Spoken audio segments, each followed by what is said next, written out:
Está começando mais um episódio do Torá com Fritas, o podcast kasher do conteúdo judaico. Eu sou o Moretel Hotz, um historiador e hebraísta em seu caminho rabínico. E eu sou Angela Goldstein, orientalista e mergulhadora. E no episódio de hoje, a gente vai falar de um tema que a gente inocentemente achou que ia dar conta de abarcar no episódio passado sobre os 13 princípios de fé do judaísmo, que são 613 mitzvot. Então, se a gente demorou um episódio inteiro para falar de 13 princípios de fé, para falar de 613 mitzvot, não sei, Theo. No episódio 200 a gente termina, né?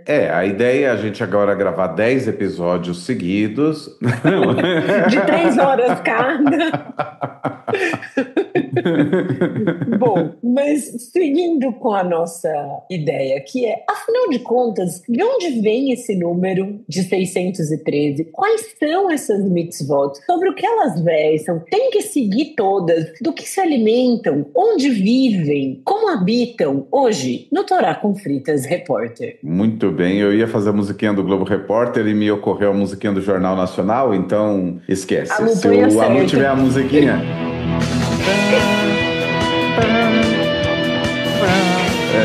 Coloca aí.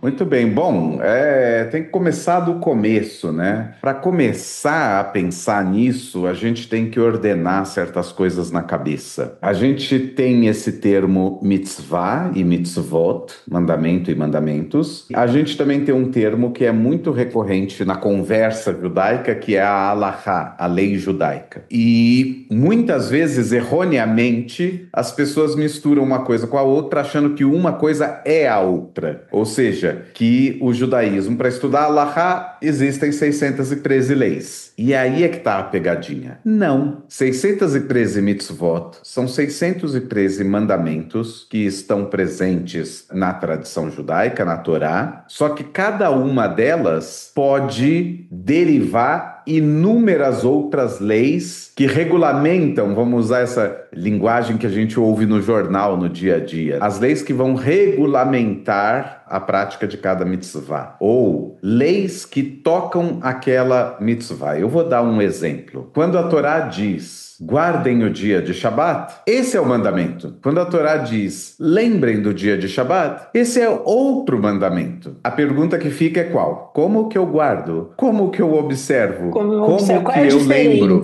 do dia de Shabat? Não sei nem se qual a diferença, mas assim, tem 2 mandamentos sobre Shabat, ok? Eu guardo o Shabat. Eu preciso saber quando o Shabat começa, quando ele termina, o que eu faço para santificá-lo, o que eu faço para lembrar dele, o que eu faço para guardá-lo. Existem coisas permitidas e coisas proibidas? Se existem proibições no Shabat, quais são elas? Então aí já vai dando pra gente perceber que o mandamento guardar o Shabat, que é um mandamento, ele vai se desdobrar em centenas e centenas, se não milhares, de halachot, de leis, de regras que me ajudam a cumprir esse grande mandamento. Então quando eu tenho um mandamento, uma mitzvah que diga, por exemplo, vamos pegar aqui um exemplo entre as mitzvot. Posso falar uma? Claro. Que não seja abstrata? Eu tinha pensado uma abstrata. Vou falar uma bem precisa. 22. Estudar a Torá. Muito bem. Aprender a Torá ou estudar a Torá. No hebraico, aprender e estudar é o mesmo verbo. Eu acho que a gente já falou isso uma vez e fez até uma piada, né? O menino judeu chega com uma nota baixa, a mãe fala assim: mas você não estudou? Ele falou: eu estudei, mas eu não aprendi. E a mãe fala: não existe isso. Se você estudou, você aprendeu. A mãe está pensando em hebraico. Se você estudou, você aprendeu. Não existe. Se você não aprendeu, é porque você não estudou. Você pode ter lido e tudo mais, mas não estudou direito, porque senão você tinha aprendido. Essa é a perspectiva que o verbo lilmod, o verbo estudar ou aprender, traz em hebraico. Mas vamos lá. Existe uma mitzvah de estudar a Torá, de aprender a Torá. Vai ter inúmeras perguntas que suscitam. O que é estudar a Torá? É abrir o livro da Torá e ler? Abrir o livro da Torá, se fazer perguntas e tentar sozinho achar explicações? É só a Torá propriamente dita, os 5 livros de Moisés, ou inclui outros livros da tradição judaica? O que é essa Torá que eu estou estudando? Qual é a definição do que é a Torá? Existe um horário para fazer isso? Como que a gente faz isso? Precisa necessariamente de alguém? Precisa da ajuda ou do auxílio de alguém que seja versado em Torá? Sim ou não? A preparação para o Bar e Bat Mitzvah conta como estudo de Torá? Sim ou não? Quando eu estou numa festa judaica e aí a gente lê, por exemplo, na Haggadah de Pesach, tem lá o trecho que fala a história daqueles 5 rabinos que estavam estudando a noite inteira durante Pesach e deixaram o Seder de lado e só perceberam quando amanheceu. O que eles estavam fazendo ali? Eles estavam discutindo a saída do Egito e eles trazem várias ideias diferentes. Isso é estudar a Torá? Então eu preciso de uma porção de outras leis que vão regulamentar esse mandamento. Ou seja, a mitzvah, cada uma das mitzvot, cada uma delas é um dispositivo legal, geral, que dele vai se derivar uma porção de outras leis para a aplicabilidade daquele mandamento. Uhum. E aí, o que eu tava pensando, assim, quando a gente fala de estudar, né, porque eu lembro de quando eu era criança, assim, né, pai e mãe falando, você precisa estudar. E a matéria que eu sempre precisava estudar era matemática. Eu nunca precisava estudar alemão, eu nunca precisava estudar inglês, eu nunca precisava estudar português, eu precisava estudar matemática. E aí você para e pensa que são tipos de estudos diferentes também. Ou sei lá, estudar história. Eu vou estudar história, eu vou ler o que tá no livro e aí eu vou discutir com alguém e tudo mais. Mas, por exemplo, matemática de escola, né, que foi o máximo da matemática que eu consegui estudar na minha vida. Não sei na matemática universitária, que é uma coisa mais abstrata, né, muitas vezes é bem abstrato. Você não fica discutindo conceitos da matemática. Estudar matemática para mim era ficar resolvendo equação. Estudar física. Você estuda um pouco o conceito, o professor explica ali uma coisa e outra, e você faz os exercícios e você estudou. Estudar a Torá também é você decorar o que tá ali, é você saber se tá de cor. Não, porque na passagem tal, Deuteronômio, livro tal, verso tal, diz isso, diz aquilo. Isso é estudar a Torá ou você decorou? Tipo, você debateu sobre o que tava ali, né? Então você pode parar e pensar se estudar é debater o que tá ali ou só memorizar e isso tá bom. Um grande sábio é alguém que vai saber te dizer cantadinho, né, de cor tudo que tá ali, ou é fazer um debate sobre isso, com quantas pessoas. Eu acho que é interessante quando entra nesse ponto da Alahá, que daí é isso que você fala, a partir desse mandamento você vai desdobrar em muitas coisas. Então, por exemplo, a gente fala de guardar o Shabat e lembrar do Shabat e estudar a Torá, aprender a Torá. É possível fazer isso no Shabat? Que você no Shabat você não trabalha, você pode estudar a Torá no Shabat, mas você deve ler a Torá no Shabat, porque eu lembro de você de manhã lendo, como Balcorê, lendo a Torá. Isso conta como estudo a Torá ou não? Por quê, né? Então eu acho interessante a gente ir vendo, dosando essas questões das mitzvot. E para além de todas essas perguntas que vão suscitar as regras que vão determinar o que é essa mitzvah e como aplicar essa mitzvah e como esse mandamento é inserido no dia a dia, é que vai existir a Alahá. E a gente não vai entrar em Alahá aqui. A Alahá a gente tocou aqui só para ilustrar para o ouvinte justamente qual é a diferença entre 613 mitzvot e por que os compêndios de Alahá têm 10 mil e tantas leis. Como tem 10 mil e tantas leis, eu estou chutando, eu acho que tem mais. Como que pode ter tanto mais leis se são 613 mitzvot? Porque 613 mitzvot são 613 dispositivos legais gerais. A partir desses dispositivos, é como quando o presidente lança uma medida provisória. Ele lança a medida provisória, aí depois o Congresso tem um tempo para estudar a medida e criar, então, quais são as regras daquela medida. Exemplo, tem aí o tarifaço do Trump. Então, o governo soltou uma medida provisória. Vai ter uma ajuda aí para os produtores. Legal, vai ter uma ajuda. De que o que é essa chega? Ajuda? Como é essa ajuda? Como essa ajuda chega? É uma ajuda geral? É quanto? Ela é baseada em quê? E aí, então, você vai ter que ter toda uma série de legislação para poder acomodar esse dispositivo geral que é da medida provisória. É exatamente a mesma coisa com as mitzvot. Existem 613, isso não significa que os judeus observantes sigam somente 613 leis. A quantidade de leis é muito maior porque cada mitzvah vai ter uma porção de mitzvot voto. Um exemplo paralelo, né, um paralelo que a gente pode traçar é com a Constituição. Por exemplo, quando eu pego a Constituição Federal do Brasil de 1988, o artigo 3º, vamos dizer assim que as mitzvot são os artigos gerais, ou princípios fundamentais, talvez. O artigo 3º da Constituição diz assim: constituem objetivos fundamentais da República Federativa do Brasil. 1. Construir uma sociedade livre, justa e solidária. 2. Garantir o desenvolvimento nacional. 3. Erradicar a pobreza e a marginalização e reduzir as desigualdades sociais e regionais. 4. Promover o bem de todos, sem preconceitos de origem, raça, sexo, cor, idade e quaisquer outras formas de discriminação. Pronto, esse é o artigo 3º da Constituição. Bem legal, né? E como que a gente vai fazer Super cada legal. uma dessas coisas? Super legal. Mas a partir dessas 4 frases, desses 4 objetivos fundamentais da República Federativa do Brasil, é que a gente precisa manter 365 dias por ano um corpo legislativo que vai legislar e criar leis e viabilizar a aplicação de cada um desses objetivos fundamentais. Garantir o desenvolvimento nacional, construir uma sociedade livre, justa e solidária, erradicar a pobreza e a marginalização, reduzir as desigualdades sociais e regionais, promover o bem-estar de todos, erradicar o preconceito de origem, raça, sexo, cor, idade e quaisquer outras formas de discriminação. Quer dizer, é lindo você falar. Então é como a mitzvah. A mitzvah diz isso. Bonito, assim, uma frase bonita que fala, olha, esse é um objetivo fundamental dessa Torá. É um dos objetivos fundamentais dessa Torá, é isso, que você guarde o Shabat. Agora, a partir disso é que eu preciso, então, ter toda uma legislação posterior, que vai ser a Halachá, que vai determinando e definindo cada uma das mitzvot e estabelecendo quais são as regras que vão fazer com que essa mitzvah, então, seja realizada, seja cumprida no mundo. E é muito interessante quando você fala que cada uma dessas mitzvot vai se desdobrar em tantas outras leis, né, dentro da Halachá, da lei judaica, porque quando você fala da Constituição, né, assim, garantir o bem-estar de todos. Então, tipo, você para e pensa, né, da população brasileira. O bem-estar pode ser uma coisa tão subjetiva, é tão subjetivo.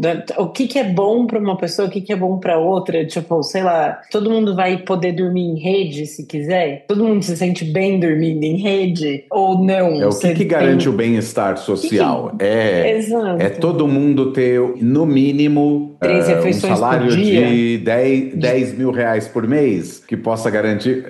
O que é? Tudo é absolutamente subjetivo. E por isso, muito subjetivo, e nem né? tudo é factível, porque mesmo aquilo que for o ideal, não necessariamente é possível. E em não sendo possível, eu tenho que trabalhar com outra coisa que não é o ideal. E daí você tem o corpo legislativo, daí você tem deputados e você vai ter senadores e você vai ter projetos de lei e você vai ter isso, aquilo, ouvir a população. Tem projetos de lei que podem ser apresentados pelos cidadãos diretamente, tem aqueles que vão ser apresentados pelos deputados. Ah, mas tem deputado que legisla em causa própria. Eu não estou entrando nessa discussão. Não é essa a questão é qual é a função. Não vamos discutir se tem deputado X, Y, Z que faz isso, que faz aquilo, que tem interesses próprios. Não é essa a questão. Né? Não vem ao caso. Vem ao caso como funciona a coisa. Falando nisso, você tem, por exemplo, o artigo 2 da Constituição, que diz assim: são poderes da União independentes e harmônicos entre si, o Legislativo, o Executivo e o Judiciário. Essa é uma mitzvah, tá entendendo? Essa é uma mitzvah da Constituição Federal.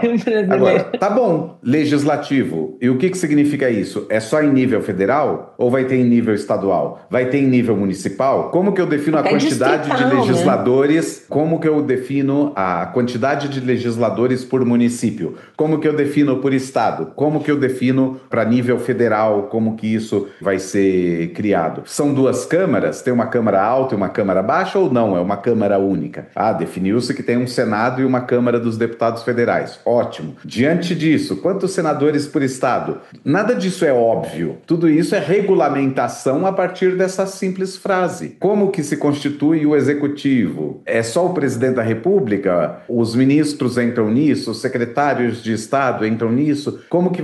Tudo isso é derivação dessa pequena frase. Então é assim que funciona, tanto em nível, quando a gente fala da Constituição do Brasil, como funciona no corpo legal judaico. Por quê? Porque é uma tradição que tem um livro sagrado cujo nome é Instrução Geral, ou também traduzido como a lei, que é Torá. A lei. Então, a partir disso, não dá para... É indissociável. É claro que o judaísmo não é só a prática das mitzvot e colocar em prática as regras todas da Halachá. Não é só isso que é o judaísmo. O judaísmo não se resume a isso, mas é parte indissociável do ser judaico, a existência dessa entidade que são as mitzvot, que é a Torá com suas mitzvot, e dessas mitzvot todo o corpo legislativo, a Halachá, todo o corpo legal, que é a Halachá, que foi sendo composta e derivada pelos especialistas em lei, vulgo os rabinos, no decorrer de milhares de anos. Esses são os legisladores, no final das contas, e que vão colocando, então, em prática. Por isso que quando alguém faz um projeto de lei,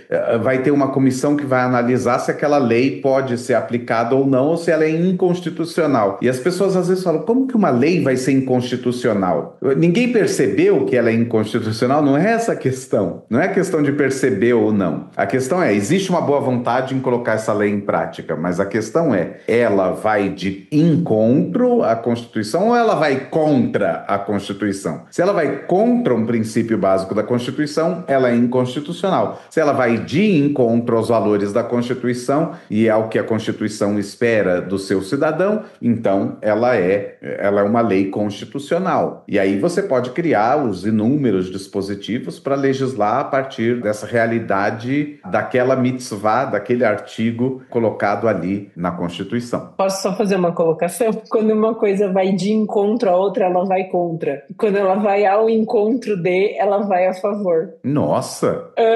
Que você vai ao encontro. Me parece tão... não, ao encontro é mais harmônico. Quando ela vai de encontro... Que maravilha! Então aqui a gente teve uma correção, vou reformular isso, não precisa nem apagar, viu, Alu? Eu achei que cabe a gente fazer esse momento Pasquale pro Neto aqui no Torá com Fritas. Como é que é, então? Se vai contra a Constituição, é inconstitucional. Mas se vai a favor, eu vou falar assim. Mas o que é ir a favor? É como? É ir ao encontro de. E como é que eu falei? Encontro a, ele colide. Ele é contra. Entendeu? Muito é que eu sou bem. formada em letras. Então, assim, perfeito. Se a minha opinião vai ao encontro da sua, é porque as duas estão indo na mesma direção que bonito. E vão... Tá certo. Não é? A minha opinião foi ao encontro da sua. Então, agora, se a minha opinião vai de encontro à sua, já estão se esbarrando, já não estão dando certo. Tá certo. Isso. Maravilha, maravilha. Tá vendo? Torá com Fritas é cultura. E lembrando que se você acha que o Torá com Fritas presta um serviço fantástico para a sociedade brasileira, seja para a comunidade judaica, seja para interessados em judaísmo, seja para aqueles que estão interessados em aprender um pouco mais sobre quem são os judeus e o povo judeu e dessa forma diminuir preconceitos e assim por diante, se você acha que esse trabalho é realmente importante e que ele tem um valor, então considere ser apoiador do Torá com Fritas. A gente precisa desse apoio para que o podcast possa se manter. E quais são as formas de apoio, Ângela? Você pode apoiar fazendo um Pix de qualquer valor no nosso e-mail, apoio@toracomfritas.com. Você pode fazer um apoio recorrente através da plataforma apoia.se/toracomfritas ou da plataforma Catarse, catarse.me/toracomfritas, tanto faz. O apoio é bem-vindo a partir de qualquer uma das plataformas ou também na forma de Pix, apoio@toracomfritas.com. Você pode também ajudar divulgando a gente pelas redes sociais. Se você acha que o Torá com Fritas é um projeto que vai ao encontro do que você acredita que um bom podcast é, você pode nos apoiar de qualquer uma dessas maneiras, inclusive compartilhando nas suas redes sociais, mandando os episódios para os seus amigos, fazendo algum dos cursos do Torá com Fritas, que a gente divulga sempre nas nossas redes sociais, no Instagram,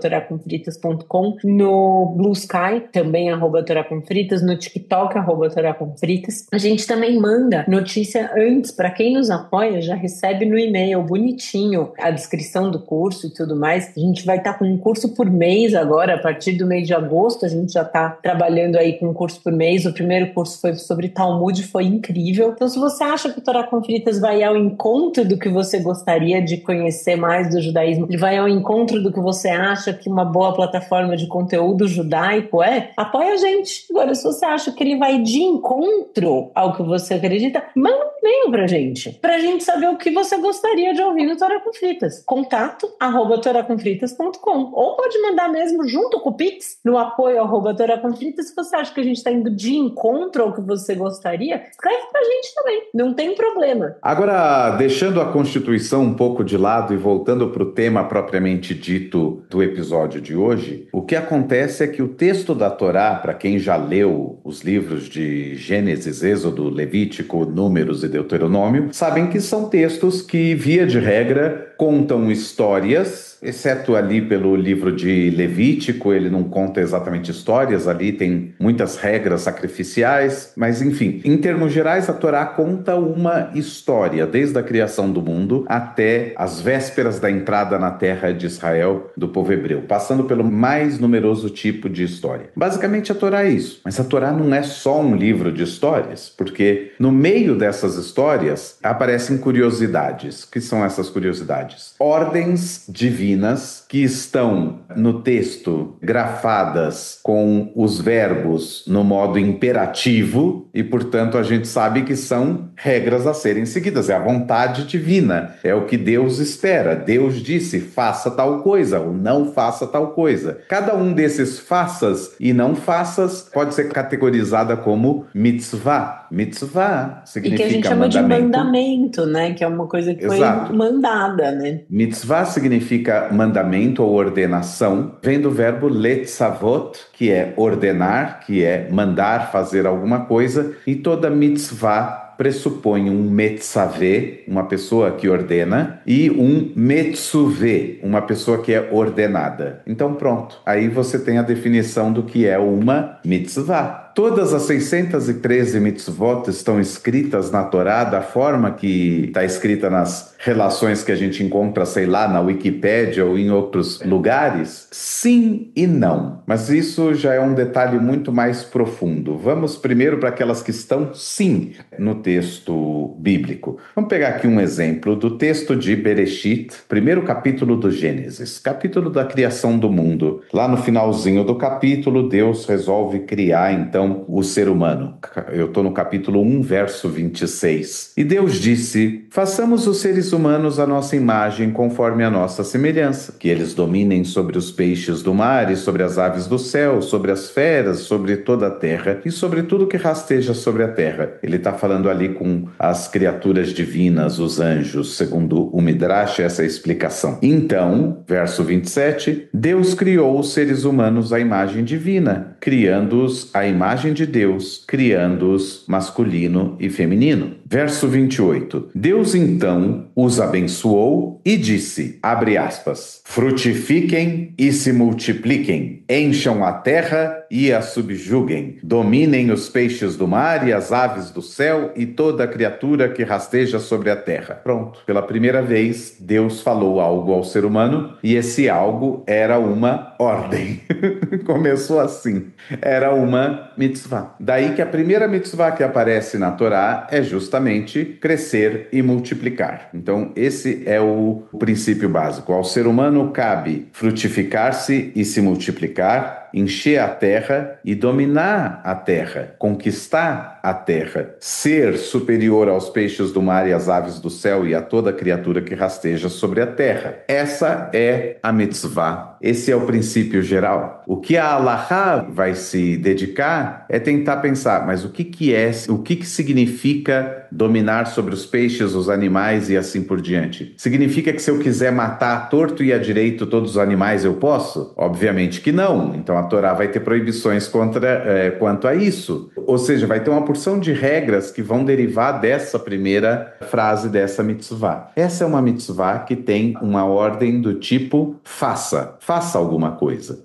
Cresça, multiplique-se e enche a terra. Isso é uma mitzvah que a gente chama, na tradição judaica, de mitzvah positiva. Eu não gosto desse termo. Eu acho que o termo correto é mitzvah afirmativa, porque a frase dela é uma afirmação, é um mandamento que afirma algo. Faça. Existem outros mandamentos que a ordem é não faça tal coisa. Por exemplo, não matarás. Então aí é não faça algo. E isso é chamado de mitzvah negativa. As pessoas falam, se tem negativa, então tem positiva. E chamam de mitzvot negativas e mitzvot positivas. Mas é aí que tá. Em gramática, a gente não fala negativo e positivo. A gente fala negativo e afirmativo. A gente fala negação e afirmação. As frases funcionam assim. Então, como a gente está falando de algo linguístico e como é um mandamento divino, é uma frase. Então, como frase, ela ou é afirmativa ou ela é negativa, mesmo quando ela é uma frase no imperativo. Ela está no imperativo, ela manda você fazer ou não fazer algo. Então, uma das formas de dividir as mitzvot são mitzvot negativas, aquelas que mandam que você não faça algo, e mitzvot afirmativas ou positivas, como a gente encontra por aí, que mandam você sim fazer algo. Outra forma de dividir, categorizar as mitzvot são em mitzvot ben adam lamakom, entre o ser humano e o eterno Deus, e mitzvot que são ben adam lahavero, entre o ser humano e seu semelhante. Então são coisas que você deve fazer aos outros e não deve fazer aos outros. Ou não deve fazer aos outros. Tipo, não matarás, ou que você deve fazer a Deus ou não fazer a Deus. O Shabbat, então, por exemplo, né? Seria uma coisa com Deus que você deve fazer em relação a Deus. Os dois exemplos que você deu são perfeitos e imperfeitos ao mesmo tempo. Por quê? Porque essa forma de dividir encontra vários problemas. O primeiro problema é não matar. O primeiro pensamento da gente é ben adam lahavero, entre o ser humano e seu semelhante. Você não deve matar o seu semelhante. Ok. Porém, o ser humano é criado à imagem e semelhança de Deus. E a Torá parte do pressuposto que matar o ser humano é ofender pessoalmente a Deus. Então, não matar é uma mitzvah também ben adam lamakom. Ela é considerada as duas. Ela faz parte dos dois conjuntos. Não são elas conjuntos têm intersecções, excludentes. Né, então, as mitzvot. Elas têm intersecções. A mesma coisa o Shabat. O Shabat, tecnicamente, está escrito Shabat ladonai Elohecha. Shabat para o eterno seu Deus. Então, o descanso semanal é uma coisa que você faz em honra a Deus. Lervod amakom. Então, é uma mitzvah entre o ser humano e Deus. Porém, a própria Torá, lá em Deuteronômio, diz que não trabalharão você, seu filho, seus servos, aqueles que trabalham para vocês, eles não podem trabalhar, para que descansem assim como você descansou, para que você se lembre que você foi escravo no Egito e que Deus te tirou de lá. Então, a mitzvah de guardar o Shabat é ben adam lahavero, é entre o ser humano e o seu semelhante também. Se eu tenho um funcionário, ele descansa no sábado, né? Se eu tenho um animal, exatamente, ele descansa. Um animal de trabalho, né? Não, e a própria explicação que o livro de Deuteronômio dá é uma explicação humana, não é uma explicação cósmica. Existe um texto que sim fala, Deus criou o mundo em 6 dias e descansou, por isso criou o Shabat. Existe esse texto. Isso é um Shabat cósmico. Existe um Shabat que fala, você deve guardar o Shabat, por quê? Porque Deus fez as suas obras e também descansou. Então você vai fazer as suas obras durante 6 dias e vai descansar no 7º. Ou seja, é um Shabat que é humano, mas que o objetivo dele é a emulação do divino. Você, enquanto ser humano, imita o ser divino. Já o texto de Deuteronômio não fala nada disso. Você deve descansar porque você foi escravo no Egito. Ou seja, lá você você não tinha descanso, agora você tem descanso, então você tem que descansar. E da mesma forma que lá te obrigaram a trabalhar sem descanso, e isso não é bom, então você não tem o direito de fazer isso sobre outras pessoas. E, portanto, você tem o dever de estender esse descanso semanal também para aquele que trabalha por você. E essa é toda a explicação. Se você lê os 10 mandamentos da forma que ele aparece no livro de Deuteronômio, você chega à conclusão que o Shabat é uma coisa puramente humana, é social, não tem absolutamente nada cósmico, divino, sobrenatural. Se você lê o Shabat do Gênesis, o Shabat do Gênesis é puramente espiritual. O Shabat existe porque Deus descansou. Se você conhece a Torá toda, aí você sabe que o Shabat é muito mais amplo do que só divino, por isso ele é tanto Ben Adam Lamakom, entre o ser humano e Deus, quanto Ben Adam Lachavero, entre o ser humano e seu semelhante. E quando você fala da questão de que você não mata porque você não deve matar uma outra pessoa, então é um igual a você, mas você também não mata porque as pessoas são criadas à imagem e semelhança de Deus, e você descansa porque Deus descansou e você foi criado à imagem e semelhança de Deus, né? Então você também tem essa prerrogativa de poder descansar, né? Daí existem sábios aí nos últimos 2000 anos que partem do pressuposto que todo o objetivo da Torá e cada mitzvah é aproximar você do divino. Não é aproximar no sentido de que você se eleve espiritualmente também, mas é aproximar você do divino porque a cada vez que você pratica uma mitzvah, você está imitando a Deus e, portanto, você está se aproximando da sua essência. A sua essência é ser semelhante a Ele. Então, cada mitzvah, vão dizer esses rabinos, cada mitzvah tem um propósito de imitar algo que Deus fez. Muito legal. A dificuldade fica quando a gente fala que mitzvah é uma mitzvah acender as velas de Hanukkah. Como que Deus acendeu velas de Hanukkah? Como que Deus acendeu velas de Shabbat? Então, aí a gente vai entender, ou esses rabinos vão entender que não é necessariamente fisicamente. Algumas mitzvot são fisicamente você tentando imitar o que Deus faz espiritualmente. Outras mitzvot são isso, elas são reflexo de algo divino. O acender velas de Shabbat é uma das formas de guardar o Shabbat. Fazer o kiddush sobre o vinho é uma forma de lembrar o Shabbat. Isso porque o texto diz Zachor et Yom HaShabbat lekadsho. Lembra-se do dia de Shabbat para santificá-lo. Santificá-lo, lekadesho, é fazer kiddush. Então, através do kiddush, você lembra do dia de Shabbat. Através do acendimento das velas, você guarda os dias de Shabbat. E aí você resolve aquele problema de que são duas mitzvot diferentes. Eu ia chegar nesse ponto que você começou a falar de a gente tem que fazer os mitzvot porque a gente vai se assemelhando a Deus, no sentido de que a gente não necessariamente vai se elevando, mas fazendo coisas como Deus fez. E são 613 mitzvot e a gente tem coisas mais fáceis de serem feitas em 2025, do tipo acender velas de Shabbat, fazer o kiddush sobre o vinho, estudar a Torá, todas essas coisas. E aí você tem coisas, por exemplo, como a mitzvah número 33,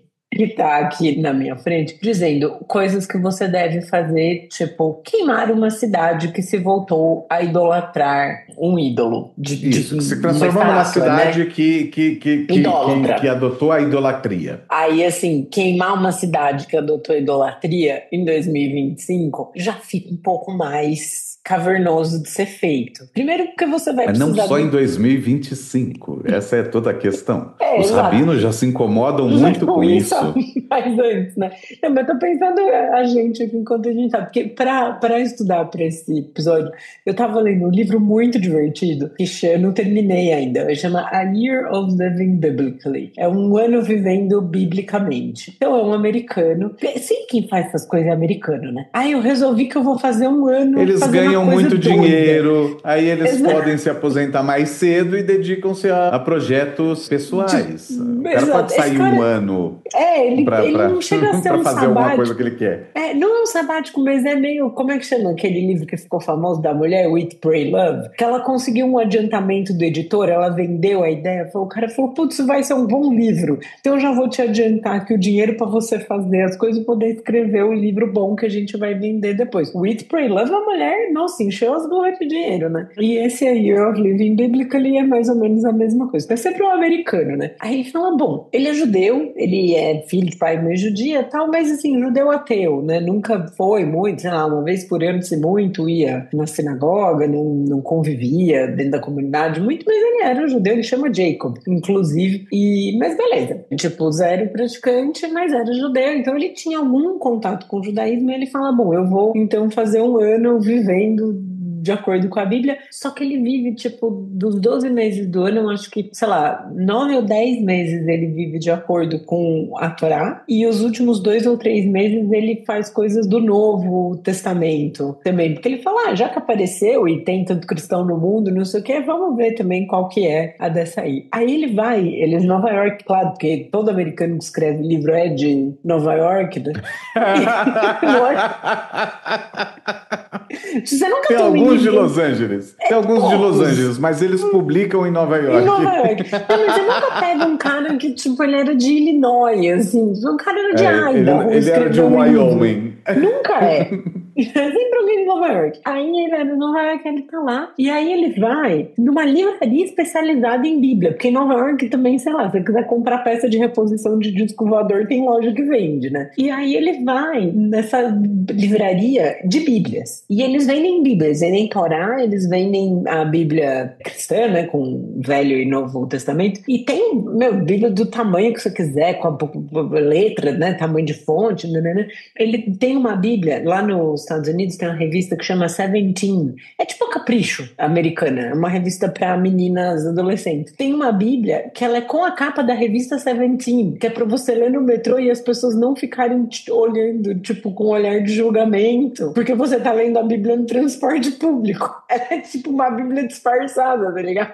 É muito interessante, assim, porque em geral também Bíblia, sei lá, você tem uma encadernação mais bonita, mais pomposa, assim, né? Raras vezes você vai ter tipo uma Bíblia de capa mole, com encadernação mais baratinha, né? A Bíblia em geral é um livro mais caro, mais bem feito, mais bem editado, assim, tem um cuidado, né, na edição. E aí ele começa a fazer as coisas. Aí ele vai contando, então, tudo que ele tá fazendo, né? E aí ele fala, por exemplo, que ele parou de assistir, acho que esportes femininos, porque é uma coisa, tipo assim, não cobiçarás a mulher do próximo. Aí ele fala, bom, daí eu parei de assistir os esportes femininos, porque eu assistia, daí eu achava as moças bonitas e, tipo, desisti. Então ele vai contando e vai se preparando em todas as coisas que ele vai fazendo. E aí uma das coisas que é muito interessante é que tem a mitzvah de que você não pode misturar tecidos, né? Você não pode misturar fibras de tecido. Lã e linho não podem estar misturadas na mesma trama. E aí agora eu vou dar minha outra carteirada, já dei a de professora de português, agora eu vou dar minha carteirada da costureira. São fibras diferentes que compõem um tecido. Então o tecido ele pode ser composto de vários tipos de fibra e em geral as tramas, né, como você urde a trama também é diferente. E lã em geral não é urdida para formar tecido plano. Muitas vezes, em grande parte das vezes a lã você faz o fio e aí você tece ela como malha, com agulha, né? Como tricô ou como crochê. Aí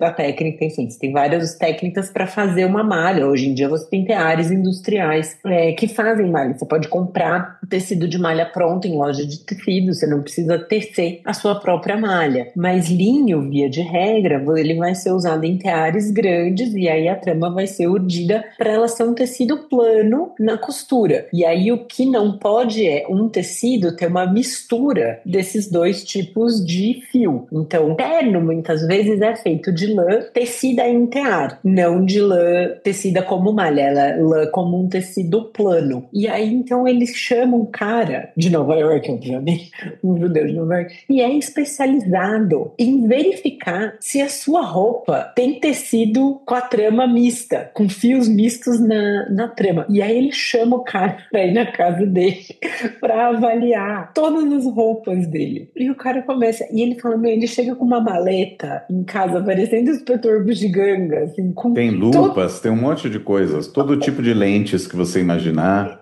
Exato. E aí ele fica, tipo, é um cara mega obsessivo, né? E ele fica olhando na lupa, quase no microscópio. Assim. Aí ele tem que mandar umas roupas embora e outras ele pode conservar e tudo mais. É muito interessante como ele vai falando isso e trazendo, né? E essa coisa dos tecidos me fez pensar numa coisa pra gente transpor daí pra 2025, que a Torá tem essa proibição da gente misturar os fios linho com lã. Por quê? Perguntamos a Deus, né? A razão. E hoje em dia, a questão que a gente tem muito quando a gente pensa em tecido, que a gente usa nas nossas roupas, tanto as que a gente mesmo faz, quanto as que a gente compra em loja, é se isso vai ter poliéster ou não. Que hoje em dia a gente não quer ter poliéster na trama. E é muito comum ter. E a gente não quer o poliéster porque ele é feito de plástico. Então ele solta microplásticos na água quando a gente lava a roupa. E isso vai para os oceanos, vai para os rios, polui, causa todo um desequilíbrio ecológico nos mares, nos rios, nos manguezais, enfim. É uma coisa ruim. Então a gente, em geral, não quer ter poliéster nas nossas roupas. E aí, se você for olhar de um jeito menos obsessivo que esse cara que ele contratou, eu esqueci o nome do Rabino,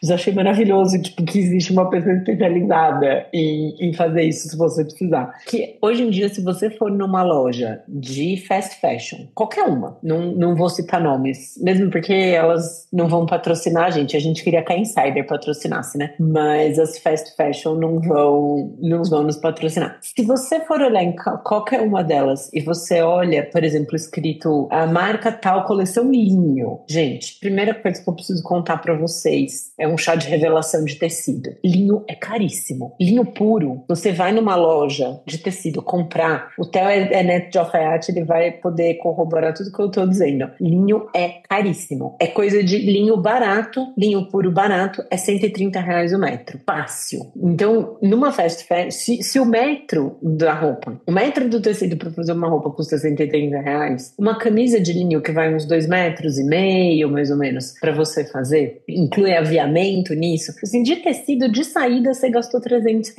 Então, quando você olhar numa fast fashion falando linho da fast fashion, dá uma olhadinha na etiqueta e me manda uma foto no apoio@toracofritas.com. Eu caso R$ 10 que vai ter 80% de viscose numa roupa que diz linho. Ah, com certeza, com No certeza. mínimo, uns 5% de algodão. Com certeza. Uns 5% de algodão e uns 15% de linho. Voltando só para as mitzvot e para a alahá disso, algumas perguntas que surgem é: toda e qualquer mistura de fios é proibida ou é especificamente lã e linho? E aí a resposta é especificamente lã e linho. As outras misturas estão permitidas. Se eu tô com uma calça de linho e vestir um suéter de lã, isso é proibido? Não, não é proibido. O que é proibido é a trama, é fazer um tecido que tenha os dois tipos de fio, linho e lã. De modo que você pode ter um talit de linho, por exemplo, e com as tzitziot, com os fiozinhos de lã, porque eles passam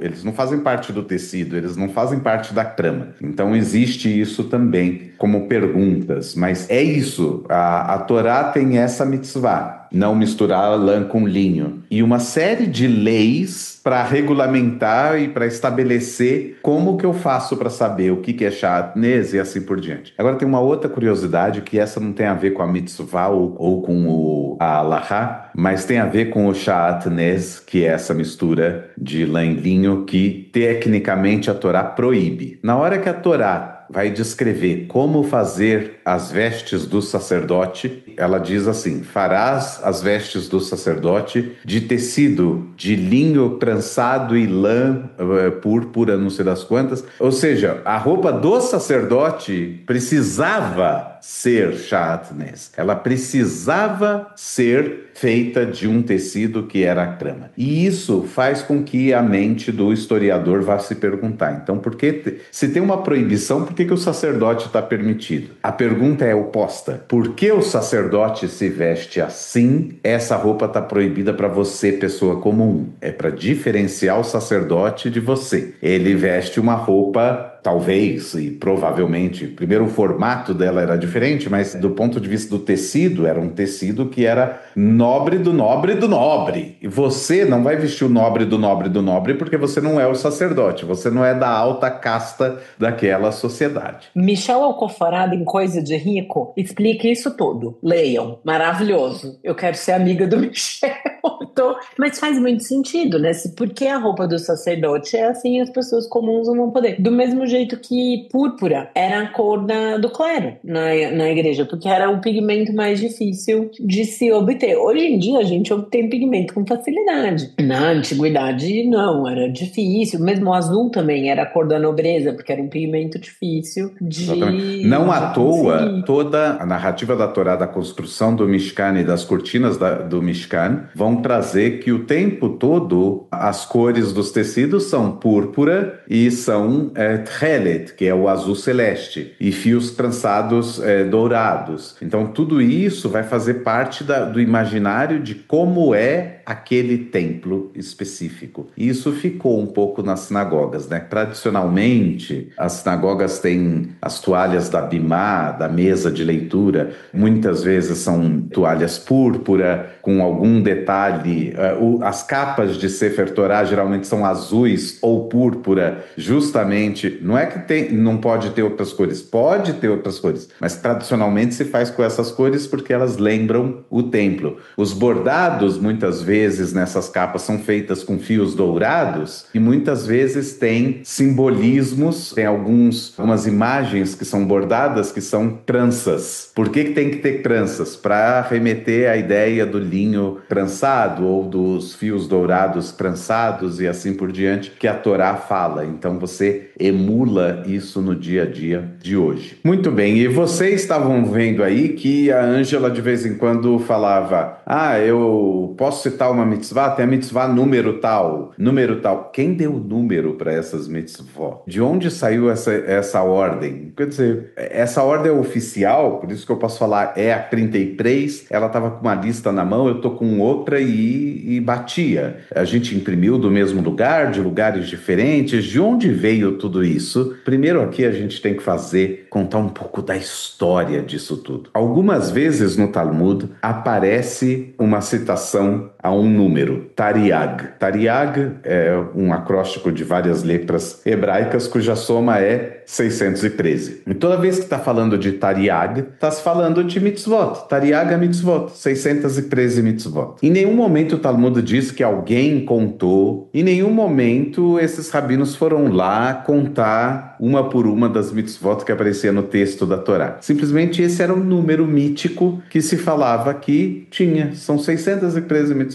613 mitzvot. E todo mundo teve aquilo por garantido. Se falaram que são 613, são 613. Tal coisa é uma das 613. Tal coisa é uma das 613. Quando tinha alguma dúvida, falava: não, seguramente isso é uma das 613. Mas ninguém parou para enumerar. Até que chegou um conhecido nosso chamado Maimônides. Rambam, entre outras coisas que ele fez naquele livro dele chamado Mishneh Torah, foi elencar quais são as tais das 613 mitzvot. A gente não pode sair dizendo por aí, ele era racionalista, dizendo por aí que são 613, mas quando perguntarem pra gente cadê a lista, a gente não tem essa lista na mão. A gente tem que ter a lista na mão. E então ele foi lá e elencou as 613 mitzvot. E a ordem que ele elencou foi, primeiramente, as mitzvot afirmativas e depois as mitzvot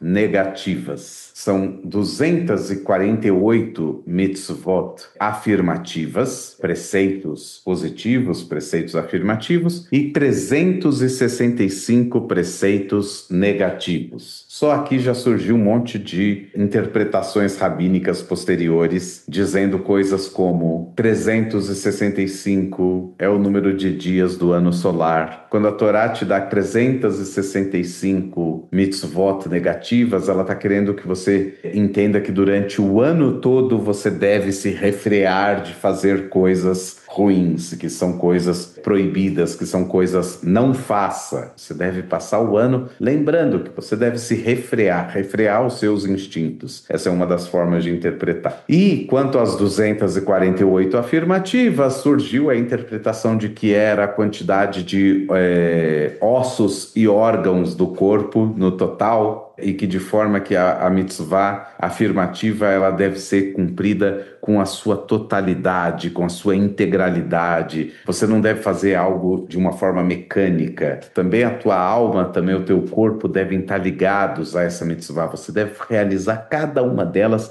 com intenção plena. Por quê? Porque ela representa a totalidade, representado aí pelo corpo humano, com seus ossos e órgãos e assim por diante. Muito bem, mas isso é interpretação. O fato é que o Maimônides fez essa lista, e essa é a lista que se tornou oficial. Por isso que muitas vezes a gente encontra listas de mitzvot, as listas das 613 mitzvot, e elas têm uma numeração e bate a numeração de uma lista com a outra, porque elas seguem essa numeração que o Maimônides fez, tá bom? Muito bom. A pergunta que não quer calar: todo judeu cumpre 613 mitzvot?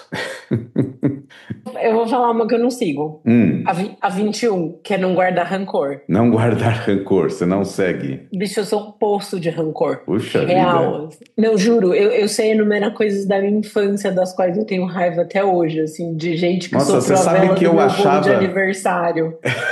Você sabe que eu achava que eu era rancoroso demais. Em 2006 aconteceu algo que qualquer pessoa, aconteceu algo comigo que qualquer pessoa, e todo mundo para quem eu contei essa história, assim, não é todo mundo, parece que eu saí contando para um monte de gente, mas as pessoas para quem eu acabei contando sobre isso, todo mundo fala assim, que absurdo, nossa, eu teria isso, eu teria aquilo, e achavam assim, você não tem mais contato com essa pessoa, e eu pensava, não, eu tenho contato normalmente com essa pessoa, não tem nada de problemático.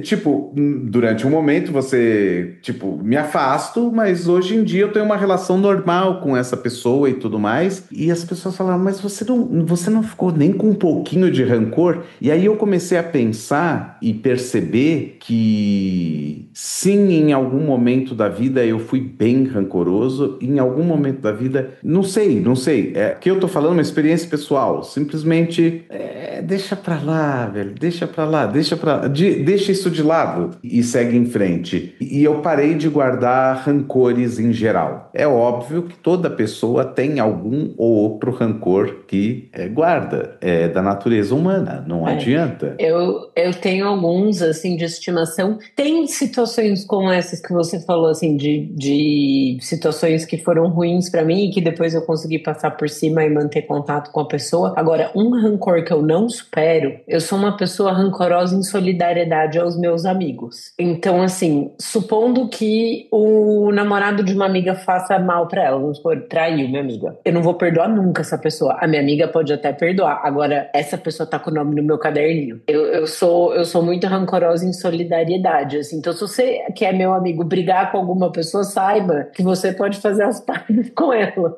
Mas o nome dessa pessoa tá no meu caderninho. Isso eu tenho, esse rancor em solidariedade. E algumas situações, assim, que não tem como. Uma vez eu fui mandada embora de um emprego, a minha chefe me demitiu e ela quis me abraçar. Essa pessoa nunca recebeu um abraço meu nessa situação. Agora, é curioso que você tenha trazido essa mitzvah, porque aqui tem um outro elemento interessante.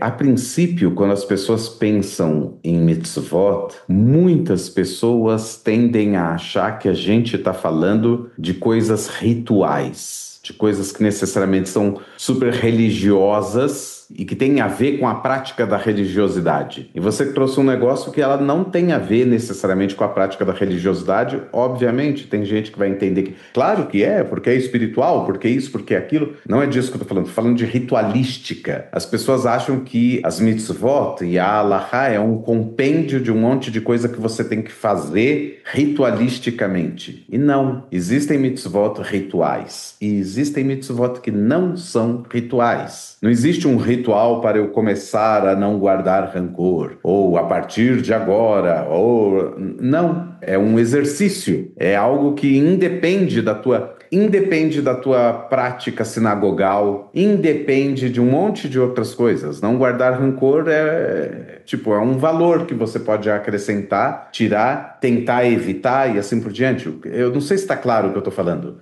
Rezar é uma mitzvah ritual. Estudar Torá é uma mitzvah ritual. Guardar o Shabat tem regras que são rituais e tem regras que não são rituais. Não são rituais religiosos, é isso que eu quero dizer. Eu não sei se está claro. Para mim, na minha cabeça está muito claro. Eu não sei se está claro para quem está ouvindo. Mas, por exemplo, existe uma mitzvah na Torá que diz: você não deve atrasar o pagamento do seu empregado. Isso não é uma mitzvah ritual, não é um ritual religioso. Ela não tem nenhum valor religioso em si. É claro, se você perguntar para outras pessoas, vão falar: claro, isso é a base da religião, porque a ética é a base da religião. Mas eu estou falando em termos de ritual religioso. Objetivamente, porque as pessoas, né? Objetivamente, muita gente acha que quando a gente fala de praticar mitzvot, que significa uma prática religiosa, de ir a algum lugar e fazer tal coisa. Existem 613 coisas que eu tenho que fazer, sei lá, no ambiente sinagogal, e isso garante que eu estou... E não é isso a mitzvah. A mitzvah ela é muito mais ampla.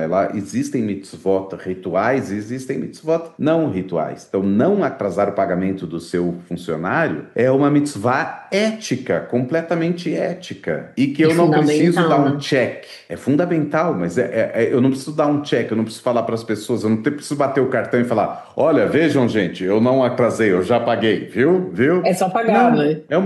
É só pagar. Ninguém precisa ver, ninguém precisa... Nada. Então, muitas mitzvot são assim. Quando eu fiz a pergunta, todo judeu observa as mitzvot, e aí, então a Angela falou: eu não sigo tal e tal.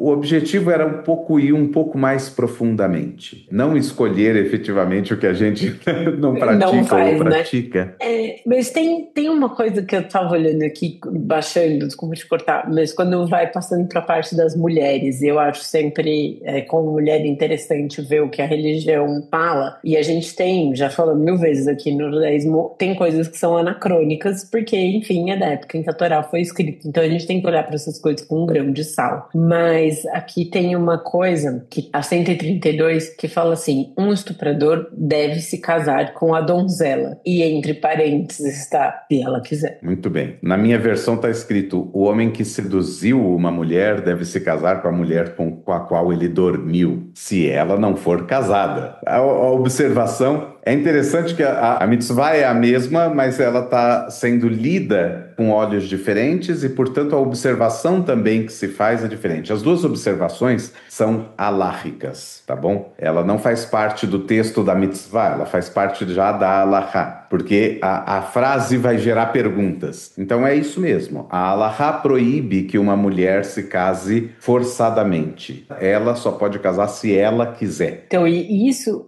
eu acho interessante desse guia que eu tava vendo, né, das mitzvot, que fala se ela quiser, e aqui tá dizendo donzela. Então é no sentido de que a moça, antes do ato sexual, era virgem. E aí, depois do mal feito, ela não é mais, mas ela só casa com ele se ela quiser. Na Constituição brasileira, até pouco tempo atrás, se um cara violentasse uma mulher e se casasse com ela, isso era desconsiderado. Isso é um nível de violência. A vontade dela? A violência sexual era desconsiderada. Tipo, mas mas ela tem arbítrio. Ela tem arbítrio. Mas pensar que isso seria desconsiderado, e aí muitas vezes ela não tinha arbítrio. A atenuante pro crime. É um atenuante pro crime. E muitas vezes ela não tinha arbítrio, porque se a gente pensar em tempos mais antigos, ou até em cidades menores, lugares um pouco mais conservadores, se isso acontece, a moça não tem muito arbítrio, a família força que aconteça. Agora, pensar que isso seria um atenuante é violentar a mulher de novo. E depois pro resto da vida dela de casada, porque aqui no Brasil também, em geral, quando casa na igreja católica, até a morte do seu pai. É uma coisa muito maluca. E passa a ser reiterado várias vezes a cada dia. O cara tem passe livre pra fazer isso. Agora, pensar que... Não, só ia falar, porque da questão de estar no meio das mitzvot pode, se ela quiser, ela tem esse arbítrio, pensar que é uma coisa que vem da Torá, é anacrônico, mas tem ali uma unha do dedo mindinho do pé no progressismo, né? Não, mas vamos lá. É isso que eu fiz essa observação. Essa observação, se ela quiser, não é da mitzvah, é alahá. É isso que eu falei no começo. Essa observação não é da mitzvah. A mitzvah é: o homem teve relações com a mulher, ele deve desposá-la. Ponto. Só que daí as pessoas leem essa lista e falam: como assim? Então aí todo mundo que compila a lista já bota a observação aláhica, se ela quiser, porque a alahá exige que ela tenha que dar o parecer dela. Se ela não quiser casar, ela não vai casar e pronto. Agora, é isso que foi a observação que eu fiz, que na minha lista que está aqui, não está se ela quiser, está escrito se ela não for casada. Por quê? Porque aí tem outro impeditivo. A mulher não pode casar duas vezes no judaísmo. Ela é uma mulher casada. Veio alguém, a seduziu, ou, como a tua lista traz, a estuprou. Ela não pode, ela está impedida, alahicamente, ela está impedida pela lei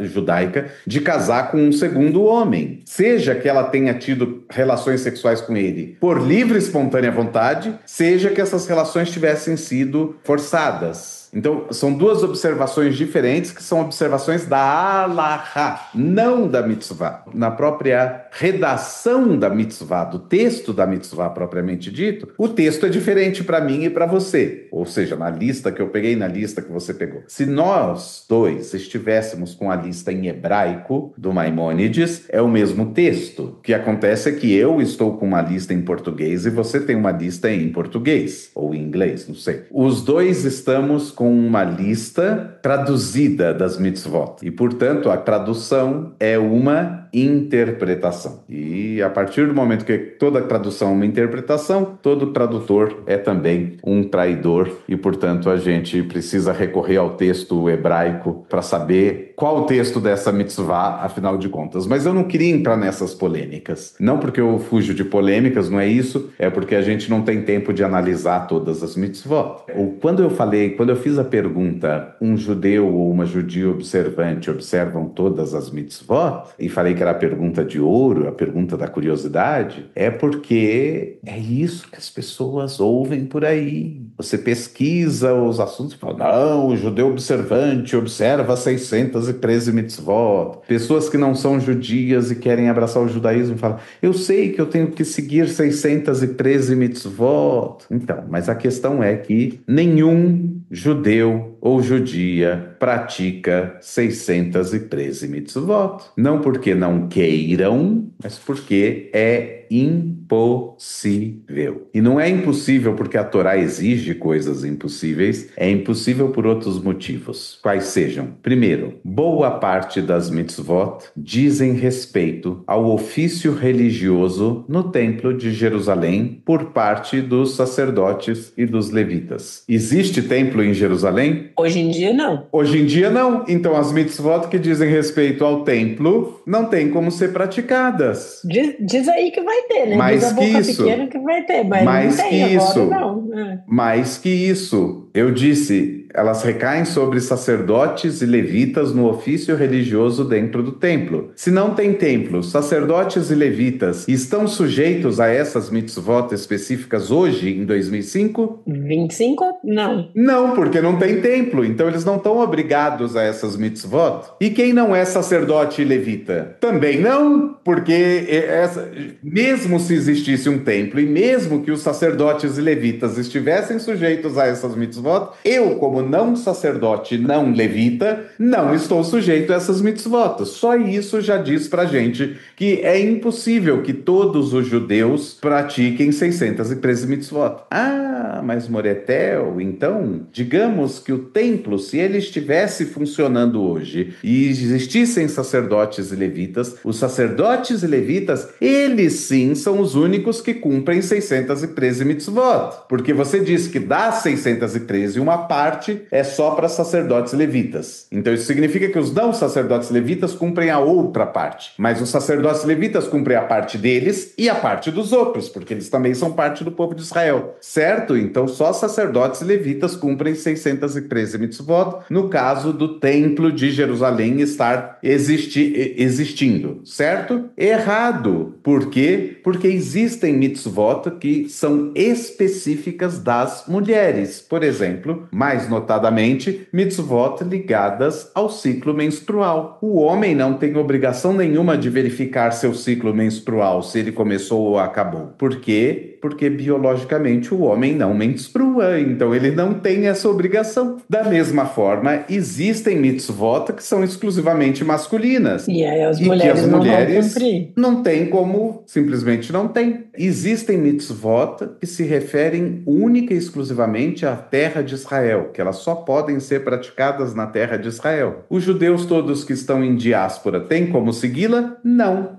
E aqueles que estão na terra de Israel podem segui-las ou estão obrigadas? Sim e não. Tudo depende se elas são exclusivas da terra de Israel, mas ligadas à existência do templo, que seriam os dízimos das plantações. O dízimo da plantação tinha que ser entregue ao templo. O dízimo da criação dos seus animais tinha que ser entregue ao templo. Se não tem templo, eu não tenho como praticar essa mitzvah, mesmo que eu habite a terra de Israel. Fora isso, terra de Israel é um termo que não corresponde necessariamente ao território que hoje é o Estado de Israel. Terra de Israel é a terra de Israel bíblica, onde foi desenvolvido o povo hebreu. Boa parte do sul do Estado de Israel hoje, o deserto do Negev, não era a terra de Israel, biblicamente falando. Então ali, se eu tiver um kibutz produzindo morangos, ele não está sujeito a Shemitah, ao ano sabático, o ano, do descanso o ano da sabático terra. da terra. Não está sujeito a esse ano. Agora, dependendo do lugar onde esses morangos forem plantados, sim. Agora, digamos que é um não-judeu, tem partes, por exemplo, do território sírio, do território que hoje é Síria, ou do território que hoje é Jordânia, do território que hoje é Líbano, partes desses territórios são biblicamente terra de Israel, né? A gente vê, por exemplo, lá no Novo Testamento tem a história do casamento que Jesus vai e tudo mais, em Caná da Galileia. Essa cidade fica no Líbano hoje, no sul do Líbano. Na época de Jesus era parte da terra dele ali, da terra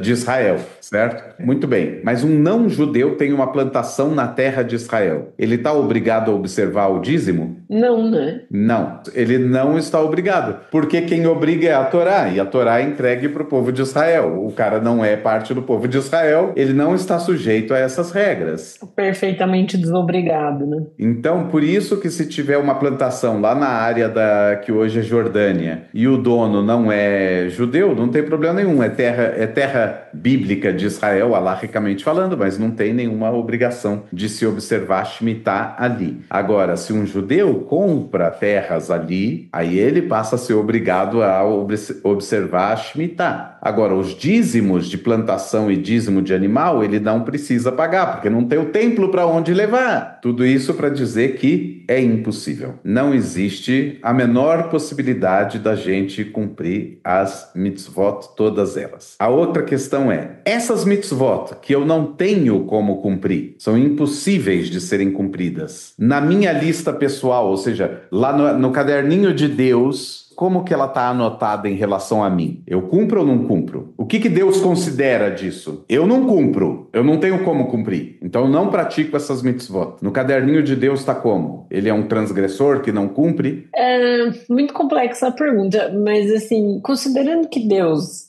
o Deus da Torá especificamente, ele é um pouco rancoroso, talvez considerasse como transgressor, que ele é o que fica falando para Moisés o que os vizinhos vão dizer, que você tirou os hebreus do Egito e não está deixando entrar na terra de Israel. Não, Moisés diz isso para Deus. Moisés diz para Deus, errei. Mas Deus é rancoroso também, manda praga, manda coisa, né? Manda uns sapos lá no Egito, o faraó não deixa. Não sei, só perguntar para Deus, né? Mas eu particularmente, assim, enquanto uma mulher de 40 anos em 2025, Acho que não necessariamente entra como transgressor. Não, não é transgressão de jeito nenhum, nem hoje, 2025, nem antes, quando os rabinos chegaram à conclusão, não tem como praticar. Deus não pode exigir de você Uma que coisa cumpra que uma você não pode mitzvah que é fazer, impossível. né? É impossível você praticar isso. Você não pode ser, digamos que tivesse uma lei que proíbe um destro de escrever com a mão esquerda. Digamos que tivesse essa proibição. Aí esse destro sofre um problema, ele tem que amputar o braço direito. Eu vou multar o cara porque ele vai escrever com a mão esquerda agora? Claro que não, ele não tem condições físicas. Ele é destro, mas ele não tem condições físicas de escrever com a mão direita. Você não pode multar ele porque, mas é proibido o destro escrever com a mão esquerda. É proibido, mas depende do caso. Esse cara perdeu a capacidade total de escrever com a mão direita. Para todos os efeitos, ele se tornou canhoto, então ele está permitido. Então, toda mitzvah que a gente está impedido ritualmente ou qualquer que seja outro impedimento, que a gente esteja impedido de cumpri-la, ela é considerada como tendo sido cumprida. Check. Ótimo. Maravilha. A maioria das mitzvot não são mitzvot rituais. Ao contrário do que a maioria das pessoas pensa. A maioria não é. Então tem algumas rituais. A maioria absoluta das mitzvot são mitzvot éticas, ou seja, do ser humano para com o outro. E quando a gente lê essa lista, a gente percebe que se a gente for dar o check na lista de mitzvot, a gente vai descobrir que a maioria absoluta de todos os judeus, do mais observante ao menos observante, ao aquele que se diz não observante at all do judaísmo, esse cara cumpre a maior parte das mitzvot. A pessoa judia que diz de si mesma: não acredito em Deus, não pratico o judaísmo, não tenho nada a ver com o judaísmo, não tô nem aí para nada disso, essa pessoa cumpre a maior parte das mitzvot. Seguramente, sem dúvida. Não tenho a menor dúvida disso. E por que não? E essa é a maior curiosidade, porque a maior parte são mitzvot éticas, que você naturalmente não faz porque você é educado pela própria sociedade e pelos seus pais assim. Não porque o judaísmo mandou ou deixou de mandar, porque a Torá deixou de mandar. É simplesmente porque aquilo não faz parte do seu ethos. E você não vai fazer isso, porque não faz parte do seu ethos. E se você fez, quando era criança, alguém te repreendeu e você aprendeu que não aquilo é uma mais, coisa que não é aceitável. E você deixa de fazer. Então, no ponto de vista objetivo, o sistema é construído de tal forma que todos os judeus pratiquem a maior parte das mitzvot. Isso é já é meio simplesmente intuitivo um fato. fazer, né? Muitas das mitzvot são intuitivas. É nesse sentido que eu falo, elas não são rituais. Eu acho que faz sentido elas terem coisas mais fáceis de serem cumpridas, porque você garante o cumprimento delas, do que se fossem coisas muito mirabolantes que, tipo, você vai ter que ficar se desdobrando para cumprir. Tipo, não sei, a impressão que eu tenho é que Deus não quer fazer da nossa vida um inferno, né? Exatamente, Ele quer fazer da nossa vida mais fácil e melhor. Aqui a gente cai justamente numa das coisas mais bacanas que a tradição diz. Quando existe o paraíso, na tradição bíblica, só existe um mandamento. Não coma daquela fruta, daquela árvore que está no meio do jardim. Só tem um mandamento. Se você transgride um mandamento, você transgrediu 100% do sistema. O universo colapsa num sistema místico que pensa que a Torá sustenta a existência do universo, as mitzvot sustentam. Num universo que só tenha uma única mitzvah que sustenta todo o universo, se ela for transgredida, o universo acabou. Lascou-se, né? Lascou-se. Se eu distribuo 613 mitzvot ou 1000 mitzvot e alguém deixa de cumprir 5,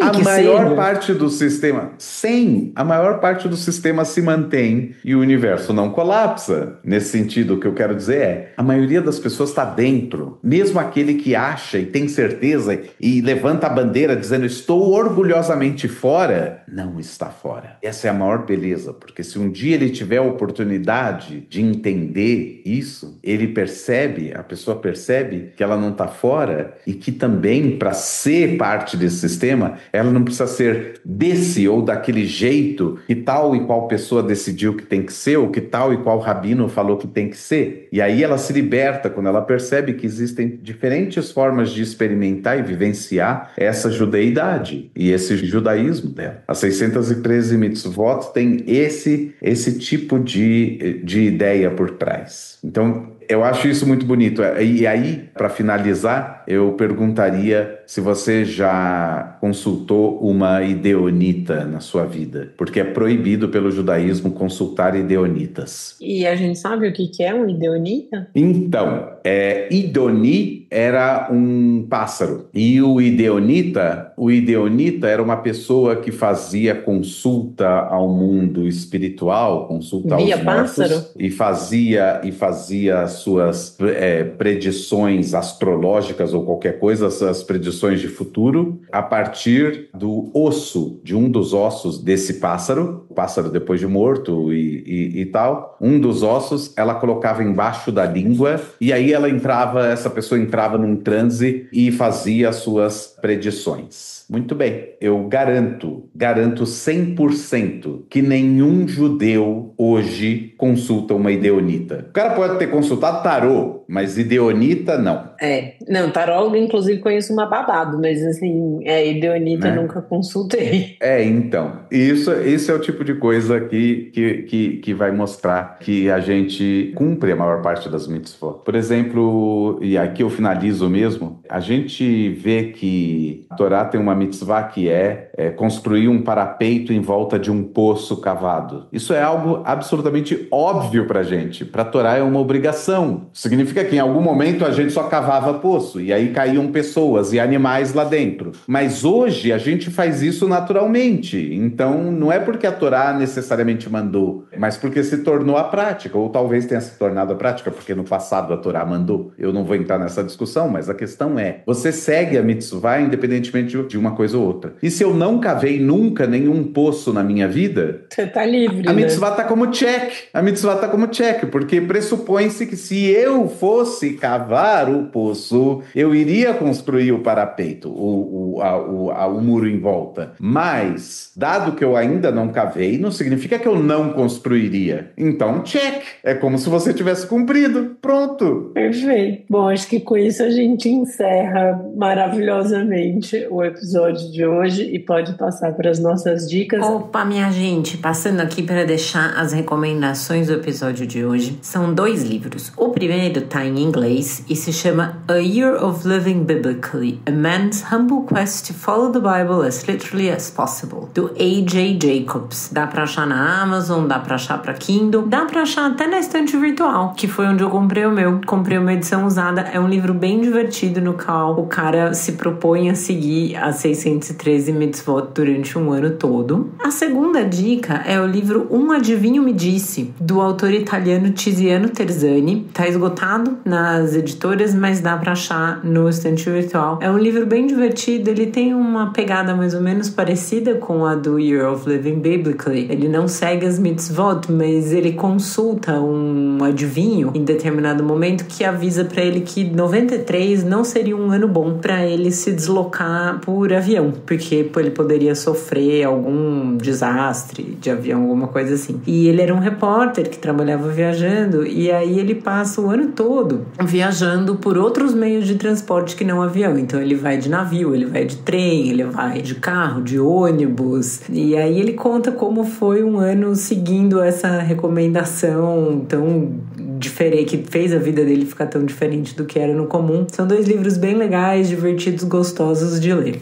Bom, então com isso a gente termina o episódio do Torá com Fritas. Lembrando que vocês podem entrar em contato com a gente através do nosso e-mail contato@toracomfritas.com, entrar no nosso site www.toracomfritas.com ou .br, também temos os 2 domínios. Podem nos procurar no Instagram, no Blue Sky, no TikTok como @toracomfritas. E a gente lembra vocês que o Torá é generosamente mantido por quem nos ouve e apoia o podcast. E você pode colaborar conosco através de apoia.se/Torá com Fritas ou catarse.me/Torá com Fritas ou no orelo.cc/Torá com Fritas. Nós também recebemos o apoio do SGAP, The Institute for the Study of Global Anti-Semitism and Policy. Para não perder nenhum episódio, é só assinar o nosso feed no tocador de podcasts preferido. O Torá com Fritas é feito pela Angela Goldstein e pelo Theo Hotz, idealizadores e apresentadores do podcast. O Alu é o nosso editor de som e o intérprete da nossa música de abertura. E para entrar em contato com ele, é só procurar no Instagram pelo @alusanto. A nossa identidade visual é da Maia Batalha. Muito obrigada a todo mundo que nos ouviu até agora. Muito obrigado e até a próxima!